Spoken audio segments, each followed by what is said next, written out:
Bonjour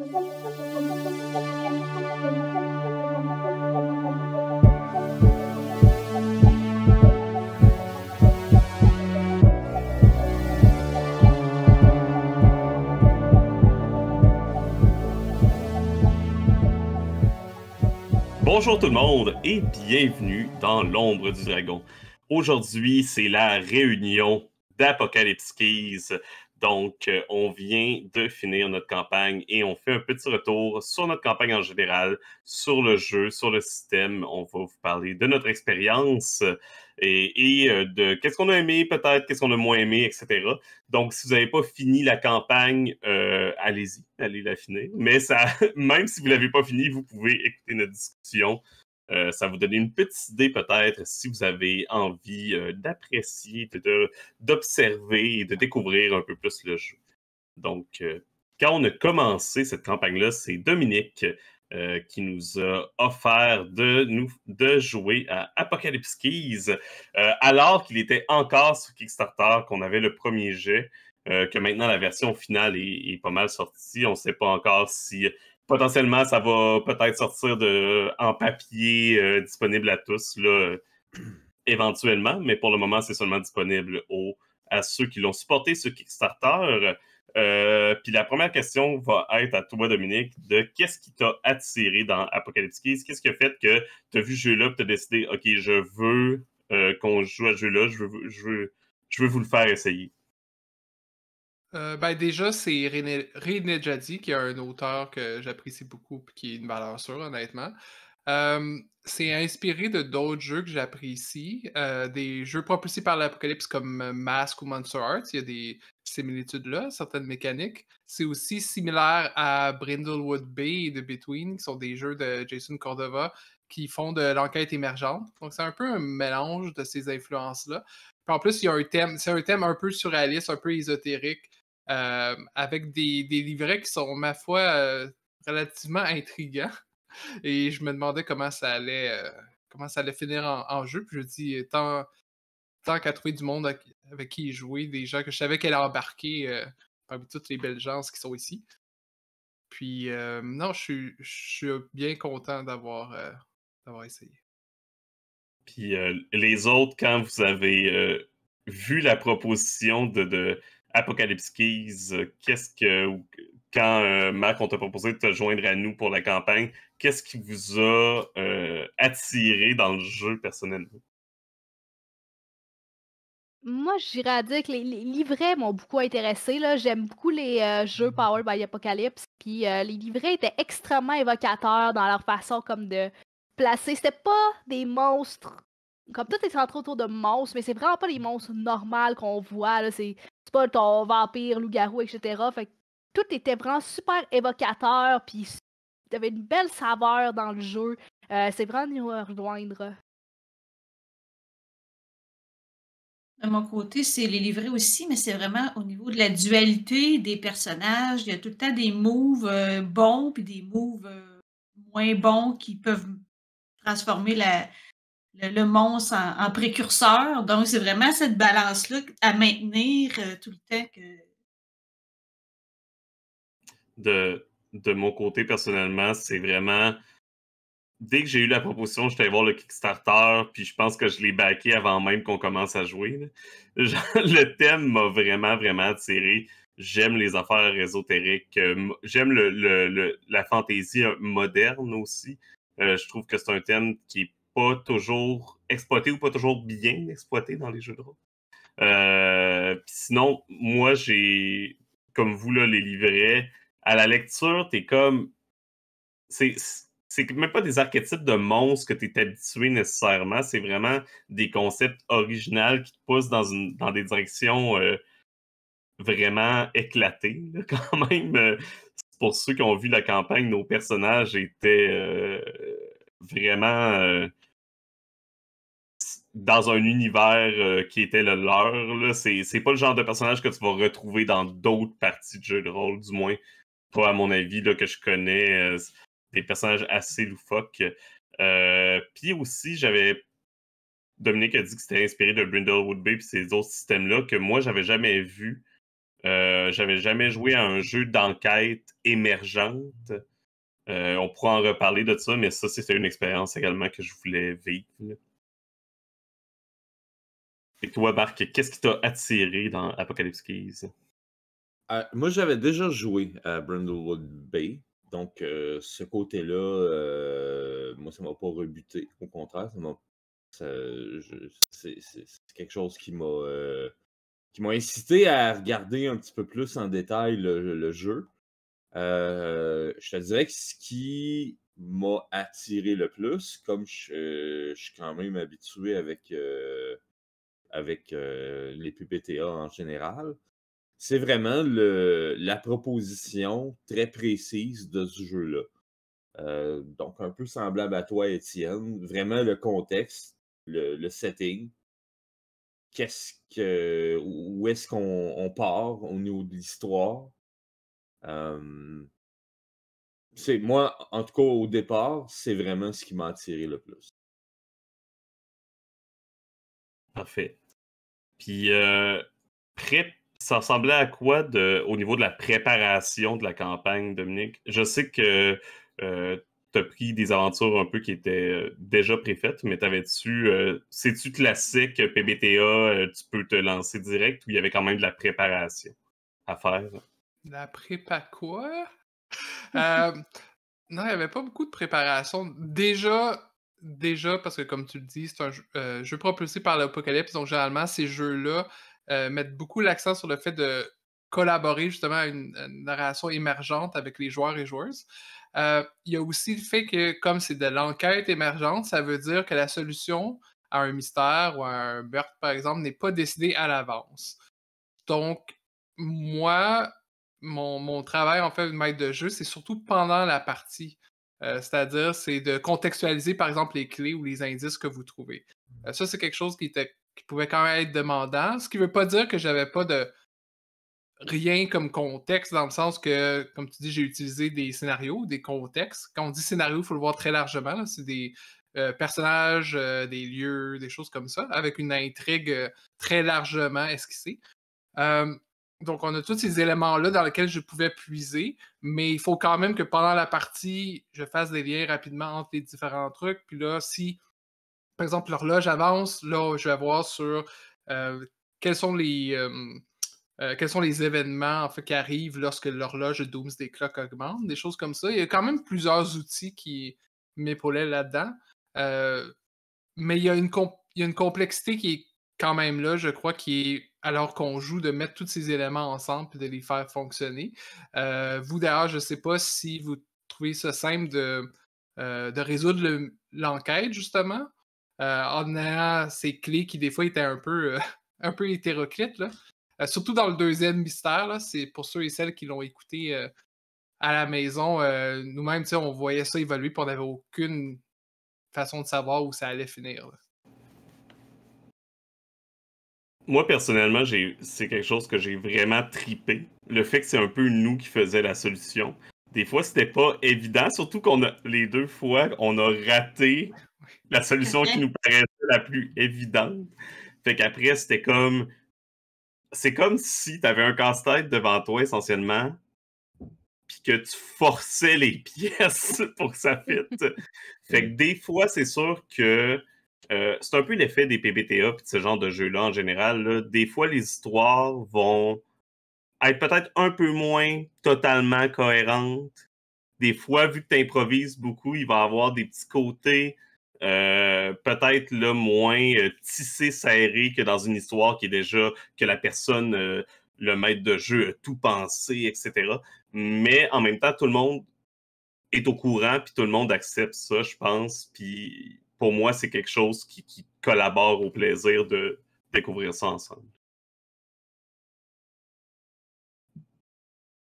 Mais aussi, contrairement à Brindlewood Bay, où c'est des enquêtes vraiment plus standards dans le monde standard, là, vu que c'était fantastique, ça ajoutait un niveau de complexité à ces clés-là qui, comme là, on jouait, on ne sait pas si on jouait dans le temps, on jouait dans différents mondes en même temps, fait qu'avec des clés, avec des... je trouve que ça a ajouté un niveau de complexité, mais puis, comme qu'est-ce qui semblait le plus logique, on échouait nos jets de dés, ben ça faisait qu'il fallait tout comme déconstruire puis reconstruire un autre casse-tête qui donnait d'autres résultats quand même intéressants. Moi, j'étais très curieuse d'utiliser ce système-là, justement, d'enquête émergente. On avait entendu parler dans le Kickstarter de Brindlewood Bay, puis j'étais très curieuse de ça. Cependant, je vais aller contre le grain et dire que je n'ai pas beaucoup aimé le principe des enquêtes émergentes. J'ai le feeling vraiment que j'avais justement quand on essayait de faire marcher notre puzzle tout ensemble, c'est davantage le feeling que j'ai quand je DM, puis que j'ai tous les éléments que je présente à mes joueurs, puis j'essaie de les faire fitter ensemble pour avoir une conclusion intéressante. C'est pas le feeling de je suis en train de résoudre un mystère. C'est j'ai moins aimé ça. J'ai trouvé que ça donnait vraiment moins l'impression de résoudre un mystère, davantage que d'en écrire un, qui sont des feelings très différents. Puis c'est pas nécessairement ça que je venais rechercher dans le principe d'enquête émergente. J'espérais avoir un petit peu plus le feeling d'enquête que de construire le mystère. Si ça fait du sens. Donc, moi, c'est venu un petit peu moins me chercher. J'ai trouvé que le système est définitivement intéressant, mais c'est moins ce que moi je vais chercher quand je joue des games de mystère. Autant comme DM, j'aime ça avoir le contrôle sur ma narrative, puis être capable de faire mon foreshadowing, puis de présenter mes éléments avec les joueurs pour qu'ils puissent découvrir quelque chose. Autant en tant que joueur, j'aime ça, pouvoir pouvoir découvrir quelque chose qui est caché plutôt que de construire à partir des blocs le mystère en tant que tel. Ouais, ben je pense que c'est un principe qui revient souvent dans ces types de jeux-là, dans les jeux propulsés par l'Apocalypse, puis il est comme tiré aussi loin qu'il pouvait, disons, là-dessus, sur le fait que des fois, les joueurs et joueurs doivent se positionner dans un rôle de, on peut dire auteur, mais ça peut être peut-être plus de réalisation, tu sais, des fois, de devoir aller un peu au-dessus de son personnage ou d'admettre qu'il y a certains trucs qui sont pas déterminés d'avance, justement, puis qu'il faut les remplir. Puis c'est comme c'est partagé entre les maîtres de jeu et les joueurs et joueuses. Comme moi, par exemple, il y a un de mes moves de maître de jeu. Je me rappelle plus dans celui-là comment il était formulé, mais généralement dans ces jeux-là, il y a tout le temps un move qui est comme de demander des informations aux joueurs, aux joueuses à la place. C'est dire, OK, toi, tu me poses cette question-là, ben, je te la renvoie. Qu'est-ce que tu penses ou qui tu penses qui est impliqué là-dedans? Des choses de même, entre autres, pour alléger la charge mentale du maître de jeu, parce que, comme je disais, c'est un jeu qui, pour moi, demande beaucoup de réflexion sur le top. Et des fois, comme surtout avec ton personnage, Marilou, ce genre de livret-là qui mangeait des morceaux d'autres personnes, puis ça révélait des affaires, puis des fois, j'étais comme ah, je ne sais pas, je ne sais plus où on est. Ah, ça va faire, mais oui, c'est sûr que c'est pas nécessairement fait pour tout le monde, dans le sens que, comme tu dis, des fois, les gens ils pensent en enquête et disent ben, c'est logique qu'il y ait une réponse qui soit décidée d'avance, mais puis c'est aussi que c'est résolu par un jet de dés qui est déterminé par le nombre d'indices que vous avez récoltés, mais quand même, on peut avoir l'impression qu'on a la solution parfaite, après on roule, on a un échec, comme c'est arrivé dans votre cas. Puis là, il faut comme remanier ça. Finalement, j'ai trouvé que ça fonctionne quand même. C'est comme si on le voit d'une nouvelle perspective. Il y a une nouvelle information qui apparaît comme quelque chose qui n'était pas vu par les téléspectateurs, par exemple, dans une série. Ou un peu de retcon, un peu de continu comment on appelle ça? Je me rappelle plus le terme français pour ça. Continuité rétro... active, je pense. Ouais, ben, Ouais, je c'est pense que ça fonctionne. rétroaction ou. Ouais, c'est ça. Bref, on dit, ah oui, tout ce temps-là, cet influenceur, ce supposé influenceur était vraiment un vestige d'une création d'un culte qui essaie de voler la divinité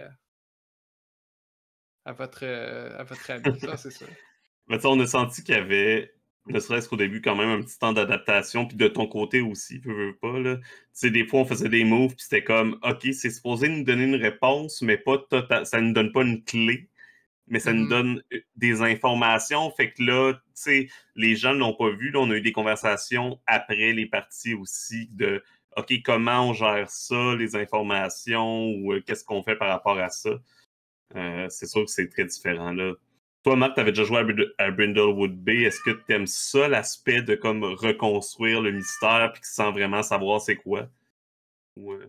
Sans pour autant dire que je trippe là-dessus, je peux pas dire que je déteste ça non plus.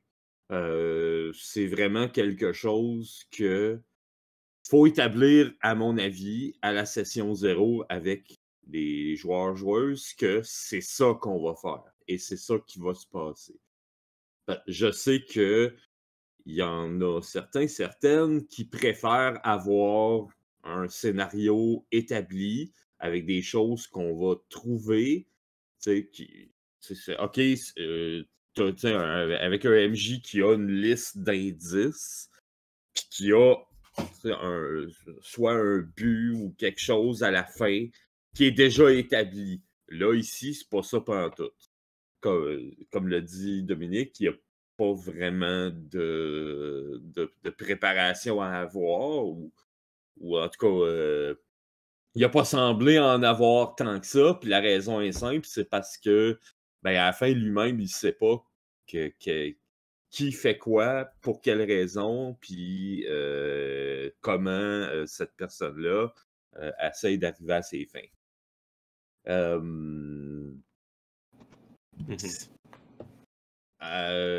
J'aimerais ajouter un petit détail.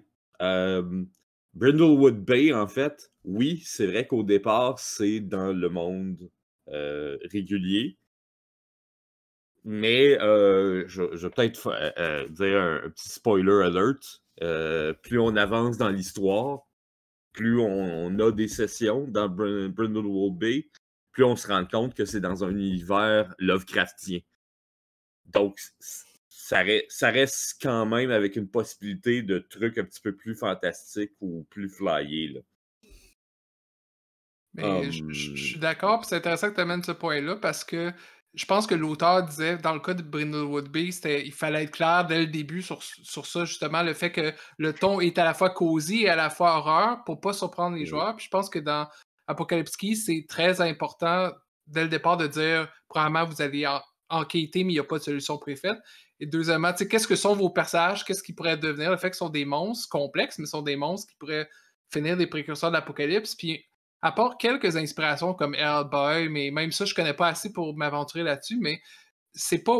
Les codes sont peut-être moins évidents que dans des jeux comme, par exemple, Mask, qui est des super-héros. La plupart des gens de notre génération, du moins, qui vivent en ce moment, ont déjà vu quelque chose comme une série ou un film de super-héros. Puis ils comprennent un peu les codes. Apocalypse Key, c'est quand même plus complexe, puis il y a aussi un côté. Je pense, très affirmé queer, LGBTQ+. Fait qu'il y a ça aussi qu'il faut savoir, puis des fois embrasser aussi avec les personnages. Mais je pense que tous ces éléments-là qui font que c'est important de s'entendre sur le début, sur comme... Voici ce que ça implique, ce jeu-là, tu sais. J'ai pas trouvé que c'était plus queer que d'autres jeux PBTA, par contre. Non, c'est pas plus. C'est sûr que quand il y a des Monster Hearts, puis ces jeux-là, ça l'est pas plus. Mais tu sais, quand tu regardes les livrets, puis quand tu regardes l'intention de l'auteur, tu vois qu'il y a des trucs où il y a des. Aussi dans les scénarios. Puis je dis juste ça pour que les gens, encore une fois, ils soient clairs là-dessus. C'est peut-être moins explicite que 30 sur Lisbon, par exemple. D'où la raison de peut-être l'expliciter, là. Mais ouais, c'est un jeu assez ovni là-dessus. Je serais curieux vraiment, personnellement, là, toi tu l'as vécu, mais de voir l'autre côté justement de ces mystères-là aussi, de les voir en tant que, je sais pas comment ils appelaient ça, là, maître de jeu, MC, ça change à chaque... C'est pas Keeper of Keys. Ah oui, c'est ça, oui, c'était le gardien des portes ou des clés. Des portes, des portes, ouais. Mais oui, de ce côté-là, j'aimerais ça. Une autre mécanique que j'ai vraiment aimée, qui n'a aucun rapport avec le mystère, c'était le fait qu'on n'avait pas de caractéristiques. Que la seule manière d'avoir des bonus à nos dés, c'était vraiment en jouant avec cette dualité-là de nos personnages, de monstres qu'il fallait aller chercher quelques éléments. Moi, je sais pas pour vous, parce que c'est des choses qu'on disait pas explicitement, nos Darkness tokens. Quand on les gagnait, on le disait pas à tout le monde. Je sais pas si ça vous poussait personnellement à jouer un petit peu plus sur certains aspects. Moi, personnellement, je trouve que que ça a bien fonctionné. Il fallait que j'essaye de ne pas montrer d'émotion, de rejeter les autres, de donner des ordres, etc. Puis ça m'a vraiment dirigé dans comment je jouais mon personnage. Là. C'était vraiment une belle motivation pour créer, dans le fond, des espèces de guides de jeux de rôle, puis de pousser le monde à justement aller chercher davantage un jeu qui est jeu de rôle davantage qu'un jeu de stats. C'était quand même très intéressant comme approche. Moi aussi, j'ai vraiment beaucoup aimé cette façon-là de justement voir les jets de dés, tout ça il était vraiment intimement relié à notre roleplay dans la façon qu'on allait chercher nos bonus.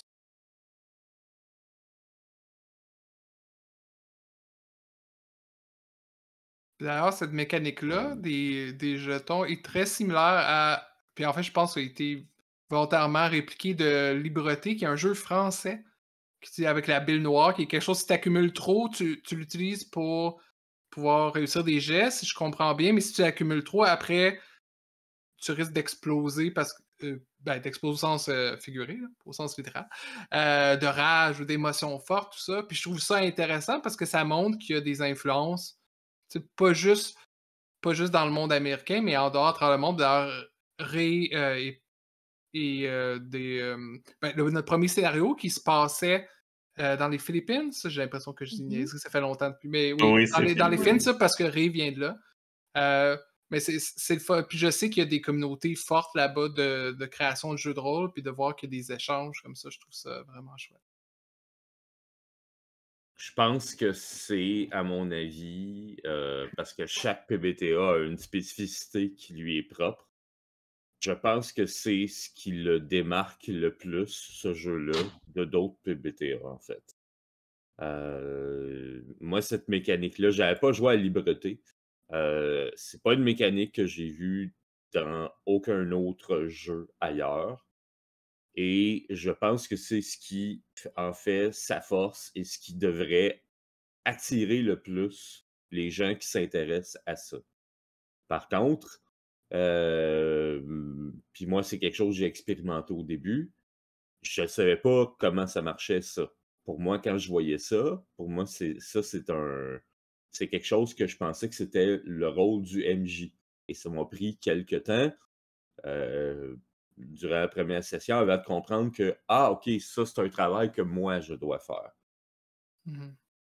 Et ce qui veut dire que je dois être à l'écoute du reste de la session parce que des fois, même si je ne participe pas activement à une scène, ben parfois, il y a de mes conditions qui rentrent en jeu. Donc, il y a possibilité de ben là, ici, je vais gagner 2, 3 ou 4 points de darkness. Je trouve que tu dis que c'est inspiré de Libreté, mais ça me fait penser aussi, pour ceux qui ont regardé là, nos discussions puis notre partie de Wonder Home, je trouve que ça fait penser au jeu Belonging, Outside Belonging, c'est de ce côté-là aussi de t'as des actions qui vont te faire donner des jetons, puis c'est à toi de prendre connaissance de ces actions-là, puis d'en garder conscience. C'est ce petit côté-là qui m'a rappelé ces systèmes-là qui sont adjacents, veux pas, au niveau système, là. Sinon, mis à part, est-ce qu'il y a d'autres règles, d'autres choses dans le jeu qui vous a marqué?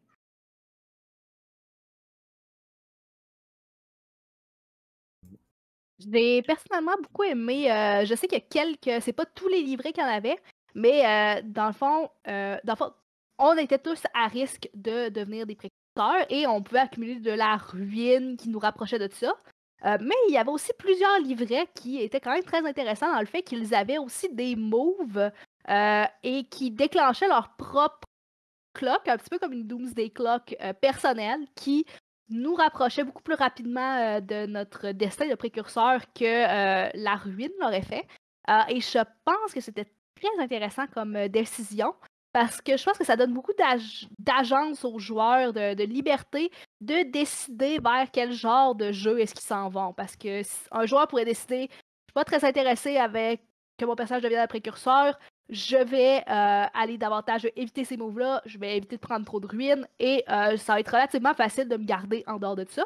Versus un joueur qui est très intéressé à aller vers cette ligne-là, plus tragique, plus plus vers sa propre destruction, a accès quand même à des moves qui lui permettent même d'accélérer celle-ci. Et j'ai trouvé que c'était très très le fun. Ça montrait vraiment le ton du jeu, tout en laissant quand même un contrôle aux joueurs sur leur narrative. Ouais, c'est vraiment le fun. C'est encore quelque chose qui permet de jouer justement sur la dualité des personnages. Puis je trouve que c'est super bien fait pour ça.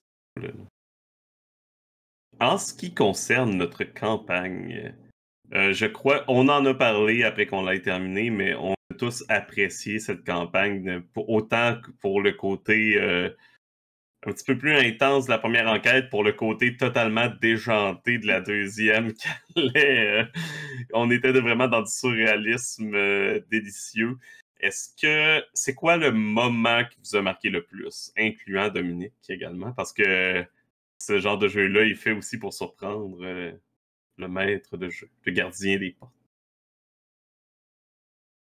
Dans le cas de Ozelia, c'est quand elle a pu mettre la main sur un téléphone avec les réseaux sociaux. Ça a complètement changé le parcours du personnage qui était déjà narcissique, mais c'est comme si c'était le Graal qu'elle venait de trouver.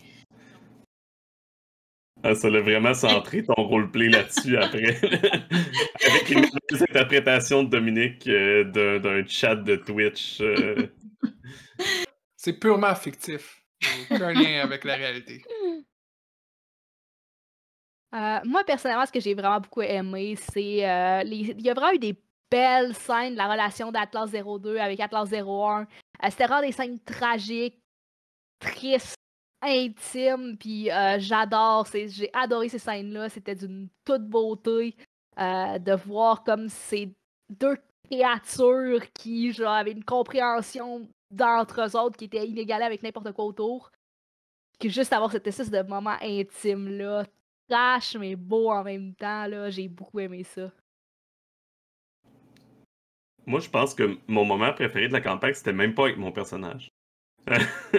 Ou une partie, oui, mais c'est CZ, mon moment préféré de la campagne. CZ, avec quand il était seul avec le fil et l'aiguille, qui avait eu des très belles conversations, puis un très beau moment. Puis aussi CZ qui a essayé d'entrer dans mes souvenirs, des souvenirs d'Astron et de voir un peu qu'est-ce qui se passait. J'aimais vraiment l'aspect de très philosophique un peu de CZ. Ces scènes-là m'ont beaucoup... j'ai beaucoup apprécié, beaucoup aimé. Non, merci. Moi, ça va peut-être s'enligner un petit peu plus vers ça. Moi, ça a été justement cette espèce de retournement qu'on a peut-être forcé un peu Dominique à faire du rôle du fil et l'aiguille. Parce qu'habituellement, quand un personnage comme ça est campé dans un rôle d'antagoniste, c'est difficile de le ramener du bon côté de la narrative. Puis, ben, on a réussi. Puis moi, à chaque fois que je vois ça dans un jeu de rôle, moi, ça me plaît beaucoup, en fait. Je pense que le fil et l'aiguille était dans aucune de nos deux accusations qu'on a essayé de faire, aucune de nos deux conclusions. Je pense pas qu'on l'a... Parce que, justement, on voulait pas qu'il soit méchant, je pense. On l'a juste regardé puis on a fait c'est un cool guy. Ouais. Puis finalement, on l'a tellement aimé que Dominique l'a ramené juste pour nous. Ah, mais ça en général, j'adore ça dans toutes les parties de jeux de rôle, peu importe le système, quand les joueurs ou les joueuses s'accrochent à des personnages non-joueurs, là, il faut aller vers ça parce que c'est une des choses qui engage le plus, je trouve, les gens quand ils partent. Fait que ça m'a fait plaisir que vous donniez une direction à un personnage. De toute façon, c'était avant la fin. Vous vous rapprochez de la fin de Sarum, c'était avant la fin. Puis je l'ai mis là en me disant, ben, probablement que ça ne sera pas le précurseur parce que ça serait peut-être un peu tôt pour le montrer. Mais en même temps, il fallait que je mette CZ dans une situation un peu ardue. Puis on va voir. On va voir qu'est-ce qui va arriver. Ce qui est un des principes clés des jeux propulsés par l'apocalypse. Jouer pour voir qu'est-ce qui va arriver. Puis c'est exactement ça qui s'est passé. Puis moi, ça, c'est un moment que j'ai bien aimé. Je trouve que tous les personnages ont eu des moments où ils ont eu le projecteur braqué sur eux ou sur elle. Mais je dois dire que le moment où Zelia, dans la maison, a voulu suivre le chat, puis a raté son jet, s'est retrouvé dans son espèce d'enfer personnel où Ou la pire chose qu'elle pouvait voir, évidemment, c'était sa propre tombe. Là. Mais puis qui était vraiment juste un espèce. C'était un peu comme un side quest, là, où elle s'est Oui, c'est retrouvée comme vrai. ça, puis où elle a dû être sauvée. Mais non, il y avait beaucoup de moments comme ça qui. Je trouve, puis que j'avais pas prévu non plus, puis même si j'aurais voulu, j'aurais pas pu les prévoir. Je sais pas si avec le Kickstarter, s'il y avait des livrets supplémentaires ou quelque chose qui était prévu. J'ai comme pas pensé à Je, regarder, mais je pense que Oui, oui. il y avait des livrets supplémentaires qui ont été promis. Comment ils ont annoncé ça? C'est qu'ils vont pas être dans le livre de base et qu'ils vont sortir, je pense, des livrets soit papier, soit PDF qu'ils vont envoyer par la suite parce qu'ils voulaient pas retarder la livraison. Mais en effet, il y a plusieurs livrets qui sont annoncés, dont un livret qui m'a beaucoup piqué ma curiosité qui est inspiré par Ghost Rider. oh! Il y en a plusieurs, là. Il y a plein de livrets, évidemment, qu'on n'a pas joué, que les gens n'ont pas vu, là. Euh, les choix ne manquent pas à ce niveau-là. Euh, évidemment, comme je disais, on a tous eu du plaisir avec la campagne. Je vais demander la question qu'on demande d'habitude quand on a des discussions sur tous les jeux qu'on joue. Est-ce que vous rejoueriez à ce jeu-là? Pas comme maître de jeu, parce que d'un, je vais essayer un livret, ça c'est certain. Aussi, j'ai quand même trouvé ça demandant. Je suis content d'avoir fait en campagne plus courte.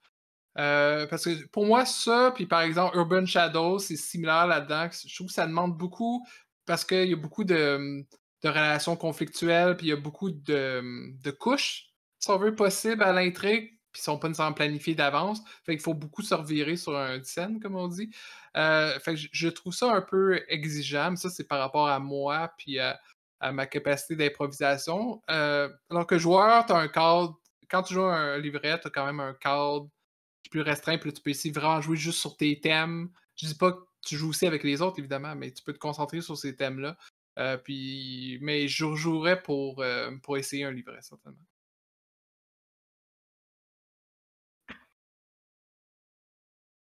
Les autres?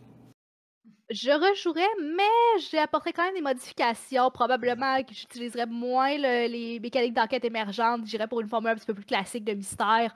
Autant en tant que maître de jeu ou en tant que joueur, ce serait davantage vers ça que j'irais. Par contre, le jeu m'a quand même séduit. Genre, les thèmes sont le fun, l'évocation que les livrets ont est le fun. Ça va définitivement me ramener vers ce jeu-là. J'ai même, je l'ai aussi kickstarté. Il devrait arriver chez nous très bientôt. Je peux y aller. Personnellement, je sais que je vais y rejouer. Je l'ai aussi kickstarté, comme je disais, et j'aimerais vraiment faire être le gardien des portes d'une partie d'Apocalypse Keys. Ça fait longtemps que je cherche un jeu surréaliste. C'est un thème que j'aime vraiment, puis c'est dur de trouver des jeux de rôle qui font bien ça. Il y en a beaucoup dans l'OSR, mais on a déjà établi que l'OSR, c'est pas ce que j'aime le plus, c'est pas ma spécialité. Fait qu'avoir un jeu qui permet un thème un petit peu plus c'est ça, un petit peu plus ésotérique. Il y a aussi tout l'aspect de creuser dans les ténèbres et de destin tragique qui m'attire grandement. Fait que c'est sûr que je vais rejouer. Hein. Je l'ai déjà proposé à ma table physique avec qui je joue normalement. Et c'est dans les prochains qui veulent essayer une fois qu'on aura fini notre campagne actuelle.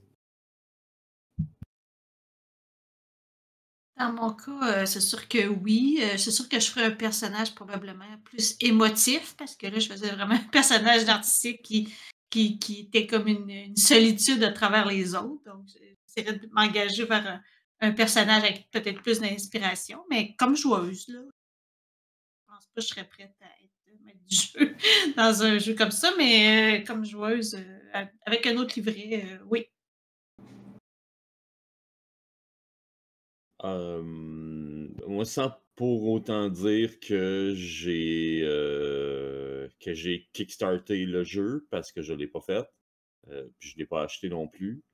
Est-ce que j'y rejouerais? Oui. Oh oui, définitivement. c'est un jeu qui est assez spécifique, assez spécial et assez intéressant, à mon avis. Assez unique en son genre pour pouvoir y rejouer.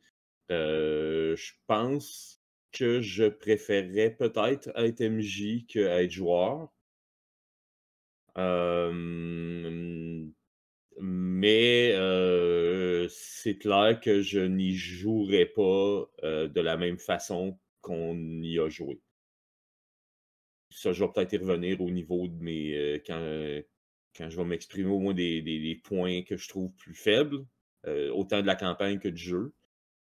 Mais c'est clair que je n'y rejouerai pas de la même manière qu'on y a joué nous. Ben écoute, vas-y. Je suis curieux de t'entendre sur Ok. ça. Première des choses, et ça, c'est parce qu'on a choisi de faire une campagne courte avec seulement 2 scénarios.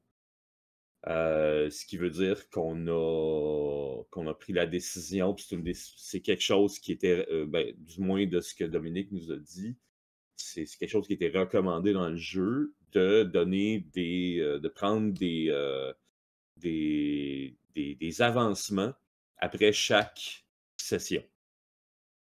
Et c'est vrai que c'est bien pour une campagne courte afin de bien découvrir toutes les possibilités du jeu, toutes les manœuvres. Et il y en a beaucoup. Tu as des manœuvres de livret, tu as les manœuvres des autres livrets, tu as les manœuvres de division. Tu en as énormément. Sauf que, en faisant ça, tu te bloques de plusieurs mécaniques pour acquérir de l'XP. Donc, en faisant ça, il y a toute une partie du jeu, plusieurs manœuvres d'ailleurs, ou plusieurs questions de fin de session que ben, tu es obligé de ditcher, tu es obligé de mettre ça de côté. Donc, tu ne profites pas entièrement de tout ce que la mécanique du jeu propose. Ensuite de ça, comme encore là, on a choisi une campagne courte, on a été comme finale avec ce qui, du moins ce que je pense que Dominique puis un peu toutes nous autres, on voyait comme étant le scénario de fin de campagne, c'est-à-dire la plus vieille des maisons. À mon avis, c'était peut-être pas c'est le bon choix pour finir une campagne, mais une campagne plus longue. Ce n'est pas le bon choix, à mon avis, pour deuxième scénario. La raison est simple, à mon avis, c'est que dans les PBTA, une des forces des PBTA, c'est la relation entre les personnages. Et comme là, non seulement on a choisi une campagne courte, mais également des sessions courtes de 2h, 2h30, la plupart des scènes de nos sessions, c'était par rapport à l'intrigue, par rapport au scénario, même si, bon, Dominique il n'y avait pas un scénario ficelé là, avec des étapes, là. Pas tant que ça. Il reste que tout était par rapport à ça et pas au niveau, à mon avis, pas autant que j'aurais voulu au niveau des relations entre les personnages, que ce soit pour avoir des rapprochements ou des clashs et ensuite des éloignements. Ce qui fait qu'encore là, il y a beaucoup de mécaniques de rapprochement par rapport aux bonds, par exemple, qui, à mon avis, n'ont pas été pleinement utilisés. Puis c'est pour ça que pour profiter, je ne dis pas que c'est pas un jeu qui est impossible à jouer dans des campagnes courtes ou des sessions courtes, mais pour profiter pleinement du jeu, de ce qu'il promet et de ses mécaniques, vaut mieux avoir des sessions un peu plus longues, 3 heures, 4 heures, ainsi qu'une campagne plus longue. Ouais, je comprends un peu. Il y a beaucoup. Je trouve qu'il y a beaucoup de PBTA qui, malheureusement, les PBTA ont tendance à avoir des focus sur des relations, mais il y a beaucoup de PBTA qui vont partir de ça quand tu fais des one-shots ou des sessions plus courtes. À part les PBTA que genre 90% du système est centré sur la relation. Là. Ça, il y en a, puis normalement, en one-shot, ça se fait bien. Il y en a beaucoup. Écoute, quand tu regardes Mask, le monde pense que mais c'est un jeu de super-héros. Non. C'est un jeu de relations entre adolescents. Ça s'adonne qui ont des pouvoirs de super-héros. Monster Hearts, c'est un jeu où est-ce qu'il va y avoir de la manipulation entre les personnages joueurs. Parfois, ils vont s'aider parce qu'ils n'auront pas le choix. Mais la plupart du temps, c'est je vais tirer mes strings, ainsi de suite. Ouais, c'est ça. Dungeon World, la plupart des mécaniques d'XP sont par rapport aux relations entre les autres. Les questions à la fin des sessions de Dungeon World, c'est t'as-tu réussi ta relation avec. Non, oui, bon, ben, t'as un XP. Donc, t'as le goût que ça arrive, t'as le goût que ça. Et pour ça, ben, ça prend, moi, ce que j'appelle laisser respirer l'histoire. C'est-à-dire, parfois, le MJ doit juste comme OK, ben, c'est quoi vous faites? Pas arriver avec ben voici un PNJ qui amène une autre problématique. Voici tel événement qui. Ben là, il faut que vous réagissiez là, tout de suite. Ça, c'est vraiment la faiblesse du format aussi, non? C'est comme tu disais. Là. C'est sûr qu'en prenant la décision de faire des parties plus courtes, malheureusement. Mais je dis pas que c'est une mauvaise façon de jouer. Mais ce que je dirais à des gens qui veulent jouer ça, parce que, regarde, c'est pas tout le monde qui veut jouer des sessions de 3-4 heures non plus. Mais si vous voulez jouer seulement des sessions de 3-4 heures, allez-y avec des systèmes beaucoup plus simples que des PBTA. Des trucs comme Lasers and Feelings, qui a plein de hacks là aussi, mais qui va vous permettre d'avoir des sessions beaucoup plus intenses, beaucoup plus avec ce que vous voulez, mais dans des sessions beaucoup plus courtes. Sans pour autant tout manquer les mécaniques, parce que bon, les mécaniques de Lasers and Feelings sont très, très simples. Je comprends. Moi, je pense que, personnellement, je trouve que c'est un choix que ça se... C'est sûr que si tu s'en vas dans une partie comme ça, puis tu t'attends à vraiment pouvoir focusser sur les relations, puis finalement, tu te rends compte que ça va focusser plus sur l'action, là, c'est sûr qu'il y a une déception, tu sais. Mais il y a un choix à faire, puis les sessions 0, je pense, sont là pour ça aussi, là. Mais je comprends totalement ton point, Marc. Pour répondre à une question qu'on avait tantôt, je suis allé voir, puis le livre est achetable. Le PDF aussi, déjà, il est en pre-order. Fait que dans le fond, les gens peuvent déjà l'acheter sur Evil Hat, mais c'est en pre-order sur le Backer Kit. Fait que c'est pas tout de suite qu'il va sortir, nécessairement. Sinon, est-ce qu'on avait autre chose à dire sur Apocalypse Keys? Moi, j'ai un point fort, je pense qu'on n'a pas touché ce soir. S'il y a vraiment une chose que je peux dire comme Ace, ça, là, ils n'ont pas raté leur coup, mais pas du tout. L'affiche sur Roll20. Ouais. Une des plus belles et des plus efficaces que j'ai vues. Et j'en ai épluché des PBTA, là. Oui. Et encore là, m'ont posé récemment la question, c'est quoi ton PBTA préféré? J'ai répondu Masque. Et oui, c'est encore Masque aujourd'hui.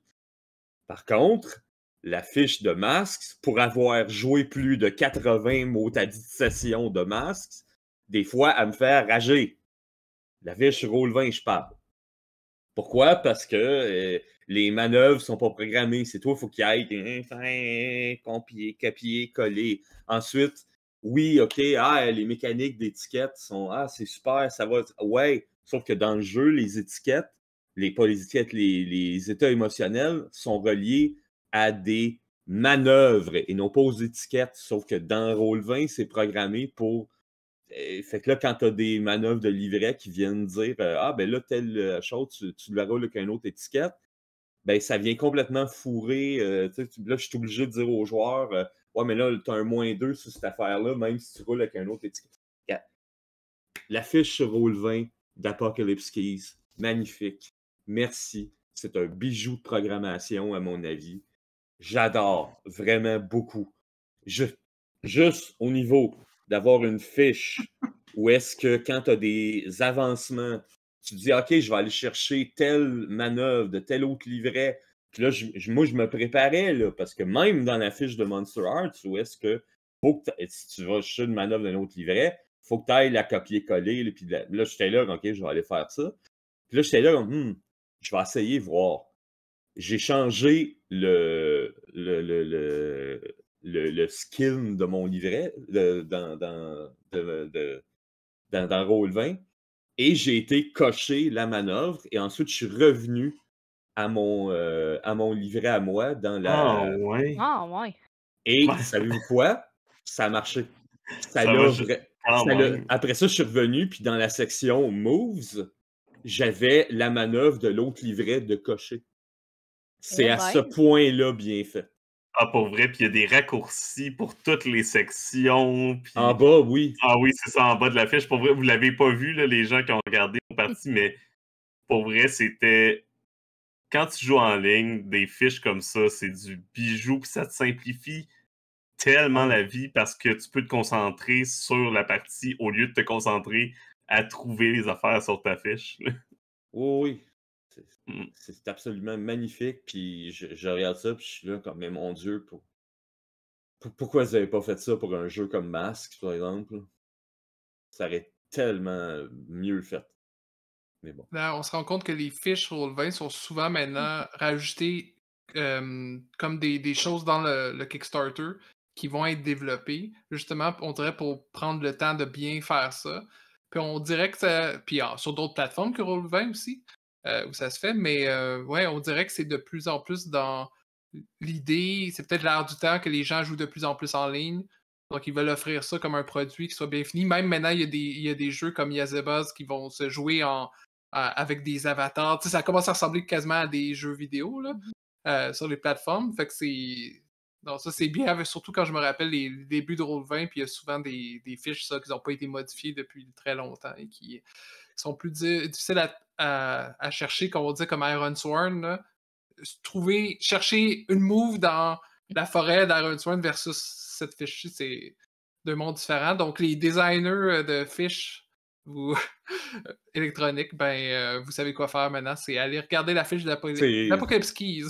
Ah, la barre est là. Ouais. Et juste question comme ça, la fiche de Roll20 d'Apocalypse Keys, est-ce qu'elle n'est disponible que si tu as backé le jeu ou... Comme, mettons, moi, si j'ai pas payé puis je pars une game, là, c'est cette fiche-là que je vais avoir par défaut. Faudrait tester, je pense que oui. Moi comme j'avais backé, j'avais le... Comment ça s'appelle? Le kit d'initiation qui était téléchargeable. Il faudrait aller vérifier. Ça, je suis pas 100% certain. Mais je pense que selon le Kickstarter, ça devait être rendu disponible à tout le monde, il me semble. À voir. Oui. Sur ce, je remercie Dominique pour cette campagne. Merci Marc aussi de t'être joint à nous pour la campagne. Ça m'a fait plaisir. Toujours partant pour du PBTA de toute façon. Yes. C'était fort agréable. Merci aussi à Jocelyne Magdou. C'était vraiment une belle campagne courte qu'on a eu beaucoup de plaisir.